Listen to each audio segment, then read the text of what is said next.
4.5 লক্ষ মানুষকে অভিনন্দন জানাচ্ছি।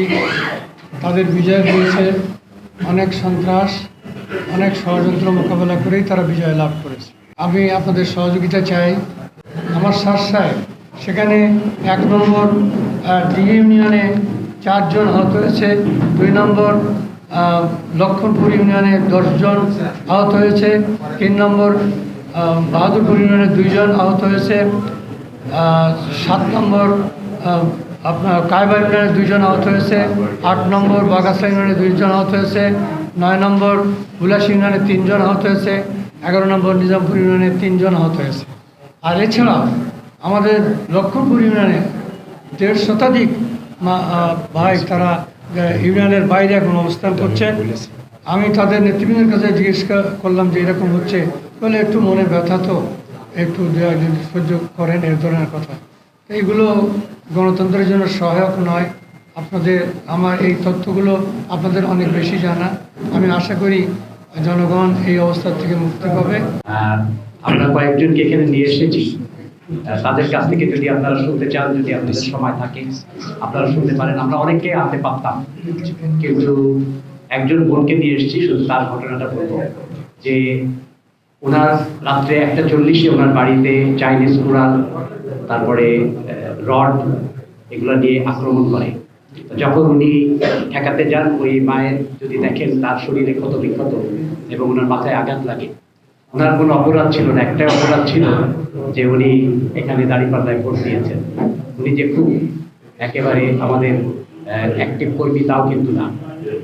অনেক ঘটনা, ওখানে আরেকজন বসা আছেন যাকে আজকে এসে 10 লক্ষ টাকা রাত্রের মধ্যে দিতে বলেছে, আর না হলে তার মাকে বলে গিয়েছে যে তার লাশ নাকি চুরিতে করে পাঠিয়ে দিবে।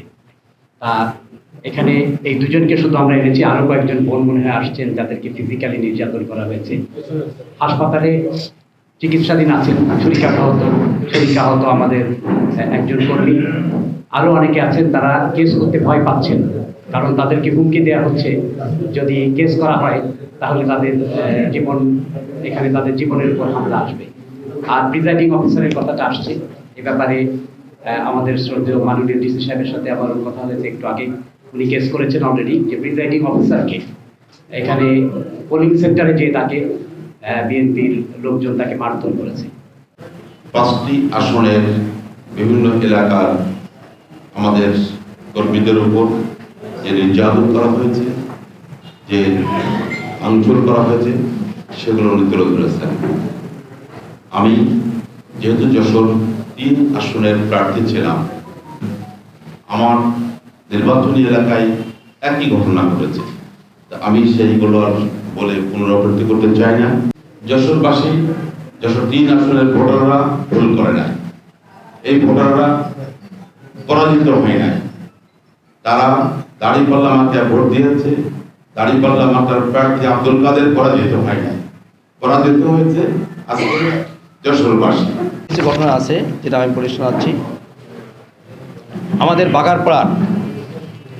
বাগারপাড়ার যে ঘটনা, এটা তো হৃদয় বিদারক ঘটনা।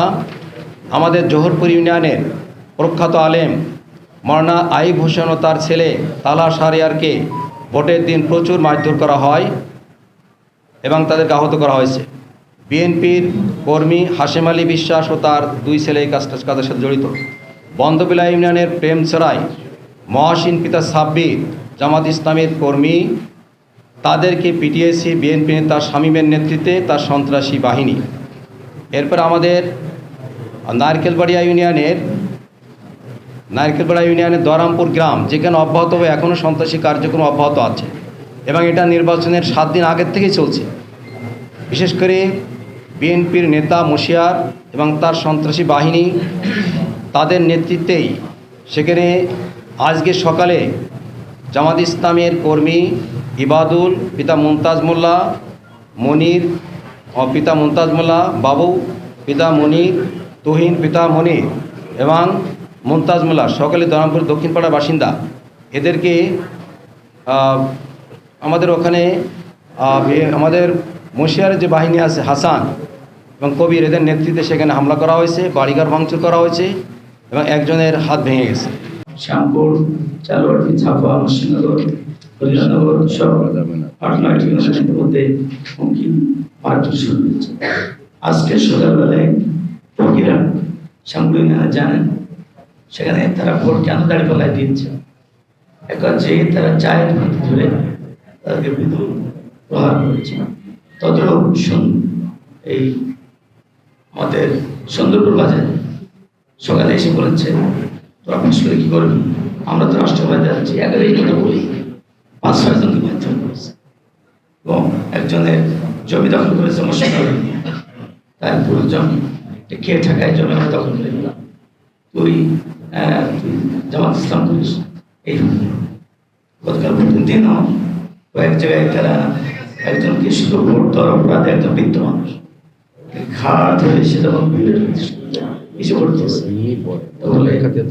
অনেক ক্ষেত্রে আমরা এবং ধমকি দেওয়া হয়ে থাকে, কিন্তু উল্টো হয়েছে, যারা পরাজিত হয়েছে তারা এই ধমকি দিয়ে অনেকে ব্যবসায়ের জন্য করার ব্যাপারে হুমকি দিচ্ছে। এমনকি আমরা হিসাব করি অনেক ব্যবসায়ীদেরকে ফোন করে বলাতে কথা বলবেন না।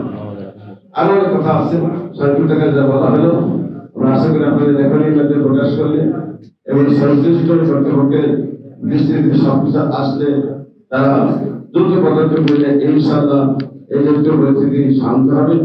আমরা যশোর জেলাকে গড়ে তুলতে চাই, বিশেষ করে কৃষক মহিলাকে সবাইকে নিয়ে মিলেমিশে সৌহার্দ্যপূর্ণ শান্তিপূর্ণ পরিবেশে আমি যারা গড়ে তুলতে চাই। আপনাদের সবাই সবাইকে কামনা করি আমার প্রতি শেষ করছি।